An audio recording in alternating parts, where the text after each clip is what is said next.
नमस्ते स्टूडेंट, कैसे हैं आप लोग। आपका स्वागत है हमारे यूट्यूब चैनल योर इंग्लिश में। हमने आपको पास्ट कंटिन्यूअस टेंस का अफर्मेटिव सेंटेंस बहुत ही अच्छे से समझाया था। अगर आपने वो वीडियो नहीं देखा है तो प्लीज़ जाके देख के आओ, ताकि आपको कोई भी दिक्कत ना हो पास्ट कंटिन्यूअस टेंस में।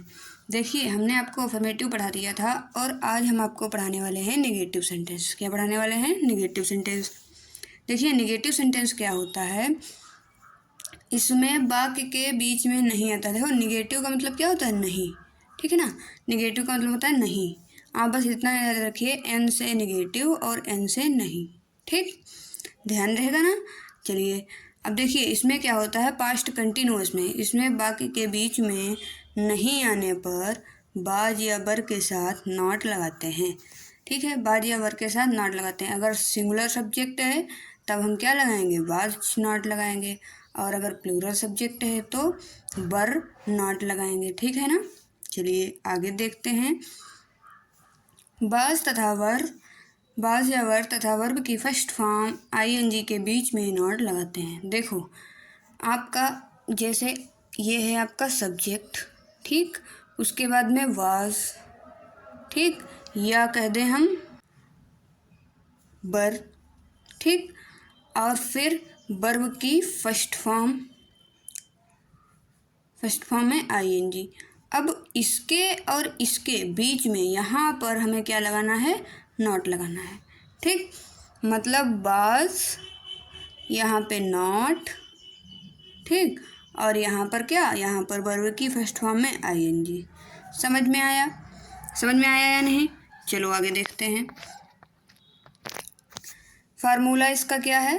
फार्मूला है सब्जेक्ट, उसके बाद में बाज या वर, फिर नॉट, फिर वर्ब की फर्स्ट फॉर्म में आईएनजी, फिर ऑब्जेक्ट। ठीक, सब्जेक्ट, बाज, वर, नॉट, वर्ब की फर्स्ट फॉर्म, आईएनजी, ऑब्जेक्ट। देखो, हमने देखा है कि बुक्स में क्या होता है आपका, बुक्स में आपके बहुत सारे रूल्स दिए हैं। बुक्स में आपके बहुत सारे रूल्स दिए हैं और उन रूल्स को याद करना बहुत ही डिफ़िकल्ट है ना। उन रूल्स को आप लर्न करने में आपको बहुत दिक्कत आती है। वो इधर उधर से घुमा घुमा के बातें बताते हैं, लेकिन वो आपके इतनी जल्दी समझ में नहीं आती है जितनी जल्दी ये आपके बिना रूल्स के एकदम सटीक और सरल भाषा में, जितनी इजी भाषा में हम आपको सेंटेंस समझाते हैं। ठीक है, तो आप वीडियो को लास्ट तक देखें, स्किप ना करें, ताकि आपको बिल्कुल एक ही बार में टेंस क्लियर हो जाए। अब देखिए एग्जाम्पल क्या है। कोई भी टेंस एग्जाम्पल के बिना क्या है? अधूरा है। तो चलिए, कविता कल बाजार नहीं जा रही थी। कविता कल बाजार नहीं जा रही थी। देखो यहाँ पे नहीं आ गया। अब इसके लिए कैसे बनेगा? सबसे पहले सब्जेक्ट यानी कि कविता, फिर कविता ए सिंगुलर है तो वाज, उसके बाद में नॉट, और फिर गोइंग यानी कि वर्ब की फर्स्ट फॉर्म, और इसके बाज के बीच में क्या लगेगा? नॉट लगेगा। फिर ऑब्जेक्ट टू मार्केट, कब? Yesterday. Kavita was not going to market yesterday. ठीक, आगे देखते हैं।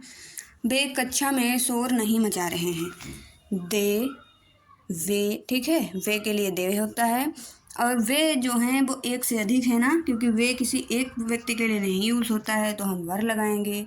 उसके बाद में नॉट, फिर मचा रहे का क्या होगा? मेकिंग, क्या? शोर, नॉइज़, कहाँ? In the class. ठीक, समझ में आया?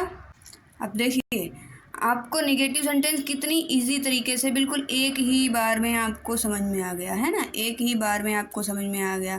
रूल्स वगैरह रटने की ज़रूरत नहीं है। जितनी इजी तरीके से हम समझाते हैं उतनी इजी तरीके से कोई समझाता भी नहीं होगा, क्योंकि रूल्स को रटने से आप केवल रट्टू तोता बन सकते हैं बस। लेकिन अगर आप किसी चीज़ को समझ के पढ़ते हैं तो वो आपके लिए बिल्कुल ईजी हो जाती है ना, बिल्कुल ईजी हो जाती है। तो अगर आपको हमारे वीडियोस अच्छे लगते हो तो वीडियो को लाइक कर लें और चैनल को सब्सक्राइब ज़रूर कर लें अगर आप फर्स्ट टाइम हमारे चैनल पर आए हैं, ताकि ऐसे ही पढ़ाई की आगे आने वाली वीडियो आपको मिलती रहें। चलिए, धन्यवाद।